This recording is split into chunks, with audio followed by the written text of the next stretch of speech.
রাধে রাধে বন্ধুরা, অমৃত কথা বাংলা চ্যানেলের নতুন পর্বে আপনাদের সকলকে স্বাগত জানাচ্ছি। বাবা জগন্নাথ দেবের অশেষ কৃপা পেতে অবশ্যই কমেন্ট বক্সে লিখুন জয় জগন্নাথ। এই পর্বের বিষয় হলো জ্যৈষ্ঠ মাসে পূর্ণিমা অর্থাৎ দেব স্নান। পূর্ণিমাতে স্নান যাত্রা। স্নানের পর শারীরিক অসুস্থতার কারণে প্রভু শ্রী শ্রী জগন্নাথ দেব দাদা বলরাম এবং বোন সুভদ্রাকে নিয়ে অনসর কাল কাটান।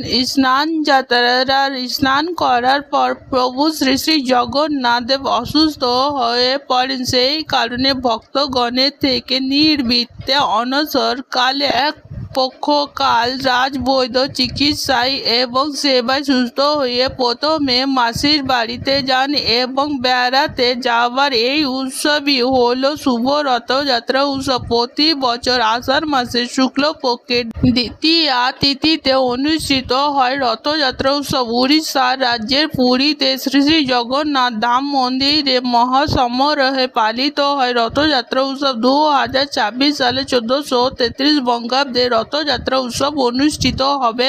16 জুলাই 2026 বাংলা 31 আষাঢ় 1433 বৃহস্পতিবার আষাঢ় মাসের শুক্লপক্ষের দ্বিতীয়া তিথি এবং সেই দিনই অনুষ্ঠিত হবে শ্রী শ্রী জগন্নাথ দেবের রথযাত্রা উৎসব।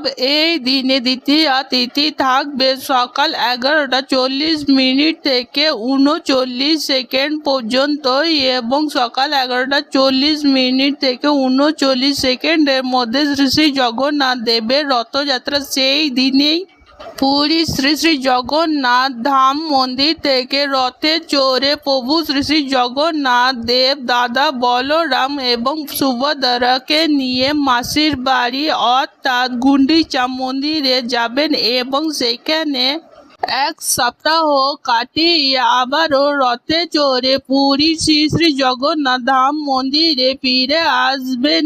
3 ভাই বোন এবং মাসির বাড়ি থেকে শ্রী শ্রী জগন্নাথ ধামের মন্দিরে ফেরার এই যাত্রাকে উল্টো রথযাত্রা বা পূর্ণ যাত্রা এবং উল্টো রথযাত্রা অনুষ্ঠিত হবে 7 শ্রাবণ 1433 ইংরেজি 24 জুলাই শুক্রবার আষাঢ় মাসের শুক্লপক্ষের দশমী তিথি এবং সেই দিনই অনুষ্ঠিত হবে শ্রী শ্রী জগন্নাথ দেবের উল্টো রথযাত্রা বা পূর্ণ যাত্রা। উৎকল মতে বহুদা যাত্রা। আজকের পর্ব এই পর্যন্ত। ভিডিওটি যদি ভালো লেগে থাকে অতি অবশ্যই অমৃত কথা বাংলা চ্যানেলটিকে লাইক কমেন্ট শেয়ার এবং সাবস্ক্রাইব করতে ভুলবেন না। অমৃত কথা বাংলা চ্যানেলের সঙ্গে থাকার জন্য আপনাদের অনেক অনেক ধন্যবাদ। রাধে রাধে।